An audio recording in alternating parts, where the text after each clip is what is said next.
दोस्तों नमस्कार। 4 PM news network, 4 PM Gujarat, Dastak सभी पर आपका बहुत बहुत स्वागत है। मैं हूं आपका दोस्त मयूर जानी।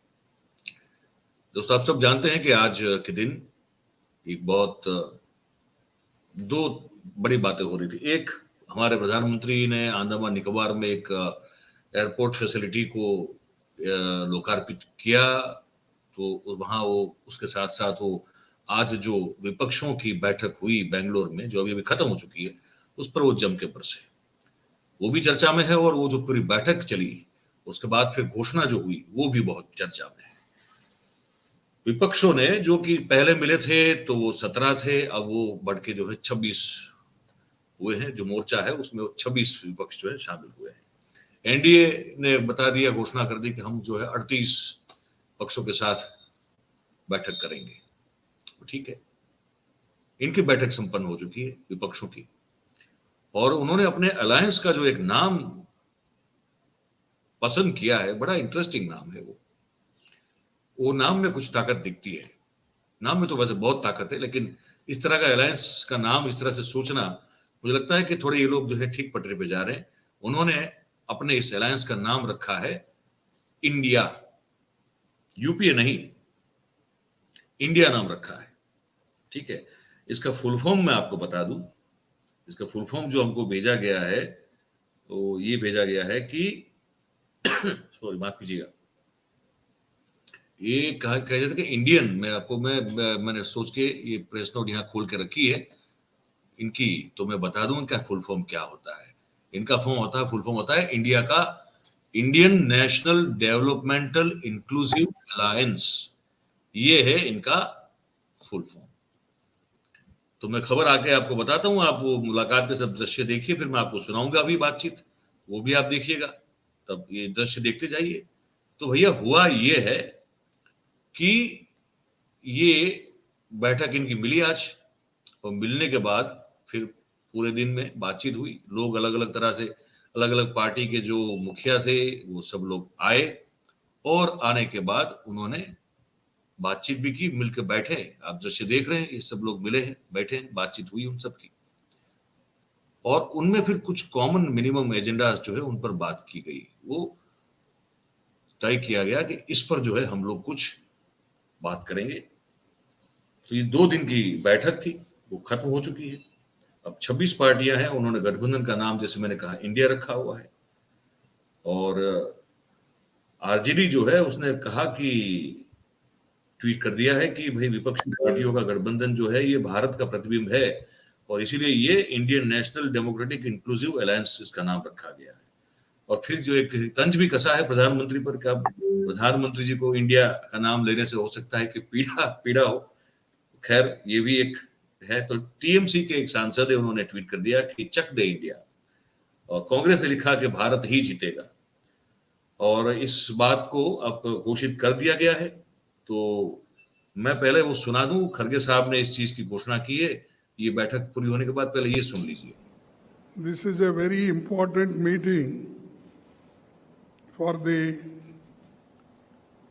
purpose to save the democracy and constitution, and in the interest of people of this country, we have come together, discussed various points, and with one voice, people supported the resolution that will be circulated to you after the meeting, and the details are there. Our alliance will be called, the all people have agreed to have one name for the alliance. Earlier, we worked with UPA. Now, with all 26 parties, a new name is given, that is Indian National Developmental Inclusive Alliance. That is INDIL. and this is Indian National Developmental Inclusive Alliance. तो अब सोचिए कि Bharatiya Janata party को अगर कुछ बोलना होगा तो इंडिया के खिलाफ बोलना होगा। मोदी जी को अगर कुछ किसी को अगर जो फटकारना होगा, किसी को गलियाना होगा, तो फिर वो ये मोर्चा जो है उसका नाम इंडिया है। तो इंडिया को कैसे वो कुछ गलत या कुछ उल्टा सीधा कह पाएंगे, ये एक बड़ा सवाल है। ये बड़ी एक बहुत ही जबरदस्त तरह से सोची समझी इनकी एक रणनीति है, ये मैं आपको बता दूं।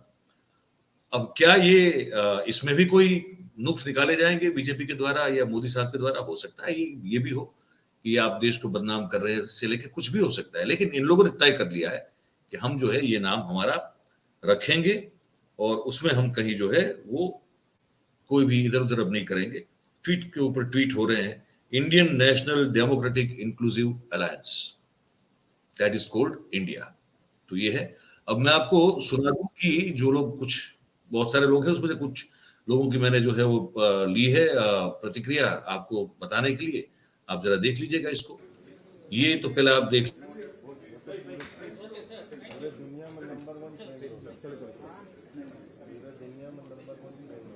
ये वो दृश्य हैं जो मीटिंग जब शुरू हुई थी सुबह सुबह तब के। ये सब आप बैठे हुए देख रहे हैं, राहुल गांधी है, ममता बनर्जी है, सोनिया गांधी है, खड़गे साहब हैं, है ना, फिर नीतीश जी हैं, शरद पवार हैं, और ये सब लोग जो है जमा हुए हैं। पूरे शुरुआत के दृश्य हैं। केजरीवाल साहब भी। ये मीटिंग जरूरी क्यों है? जरूरी है देश के लिए, देश को बचाना है, डेमोक्रेसी को, इसलिए हर हालत में देश के किसान, मजदूर, नौजवान, माइनॉरिटी सबकी रक्षा करना है। नरेंद्र मोदी के शासन में बिल्कुल समूचा समाप्त हो चुका है। I think it is important because Mr. Narendra Modi got a chance to rule the country for the last 10 years, and he has made a complete mess of almost every sector in the country. He has created so much of hatred amongst the people. The economy is in shambles. There is so much of inflation. There is so much of unemployment in all sectors. So now I think it's a time that people of this country want to get rid of him. So everyone needs to come together. And देखिए, देश को एक मजबूत विकल्प चाहिए।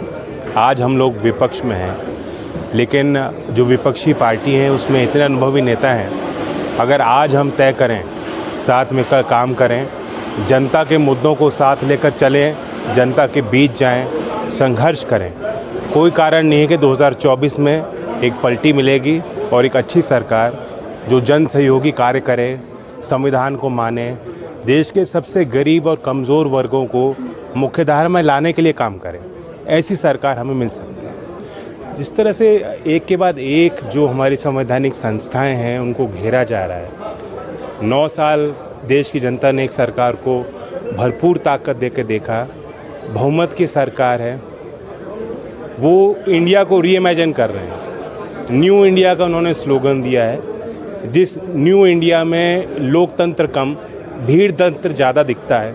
Mob बनते हैं, कोई अनुसूचित जाति के व्यक्ति को, कहीं मुसलमान को, कहीं आदिवासी को घेर के मारा जाता है, और अन्याय सहने के बाद भी पीड़ितों को न्याय नहीं मिल रहा।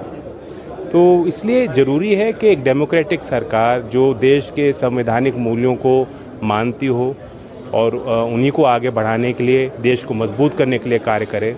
देश की रक्षा नीति को कमज़ोर किया गया, देश की अर्थव्यवस्था चरमरा चुकी है, देश में जो कमेरा वर्ग है, जो किसान वर्ग है, जो मजदूर वर्ग है, आज उनके जीवन में 2 जून की रोटी उनको मिलना, इज्जत और सम्मान मिलना, उनका भविष्य उज्जवल होना कितना दुश्वार उनके लिए हो चुका है। तो उन्हीं के लिए हम लोग काम करते आए हैं। आज एक समन्वय बनेगा, चर्चाएं होंगी और इससे रास्ता निकलेगा। मीटिंग ज़रूरी इसलिए है, देश को बचाना, लोगों को बचाना, पॉलिटिकल लीडर के साथ जिस तरह व्यवहार हो रहा है, और मैं ये कहता हूँ कि देश की 2/3 जनता भारतीय जनता पार्टी के खिलाफ है, 2/3 जनता खिलाफ है। तो इस बार भारतीय जनता पार्टी का सफाया होने के लिए सब एक हैं। तो आपने सुना अखिलेश यादव थे, उससे पहले जयंत चौधरी थे, अरविंद केजरीवाल साहब थे, लालू प्रसाद यादव थे, और भी बहुत सारे मतलब किस्म के। अब 26 पार्टी के सब नेता आए हुए थे, ये महबूबा मुफ्ती भी थी, झारखंड के सोरेन साहब भी थे, है ना, ममता जी भी थी वहां पे, सब थे। ये सब ने अपनी अपनी बात रखी है जो आपने सुनी। अब ये सुन के जो है प्रधानमंत्री, ये तरफ ये हो रहा था, दूसरी ओर प्रधानमंत्री वो अंडमान निकोबार में वर्चुअली जो है वो लोकार्पण कर रहे थे, पर अब उनको लगा कि ये तो ठीक नहीं हो रहा है, तो उन्होंने कुछ हमले बोल दिए वहां से, वो मैं आपको सुना दूं, इसको आप ध्यान से सुनिए। तंत्र के लिए कहा जाता है of the people, by the people, for the people, लेकिन इन परिवारवादियों का मंत्र है of the family, by the family, for the family. Family first, nation nothing, इन लोगों का मोटो है, इनकी यही प्रेरणा है। ये लोग देश के लोकतंत्र को, देश के संविधान को अपना बंधक बनाना चाहते हैं। इनके लिए मैं यही कहना चाहूंगा, नफरत है, नफरत है, घोटाले हैं, नफरत है, घोटाले हैं, तुष्टीकरण है, मन काले हैं। नफरत है, घोटाले हैं, तुष्टीकरण है, मन काले हैं। परिवारवाद की आग के दशकों से देश हवाले हैं। साथियों, इनके लिए देश के गरीब के बच्चों का विकास नहीं, बल्कि अपने बच्चों का, अपने भाई भतीजों का विकास।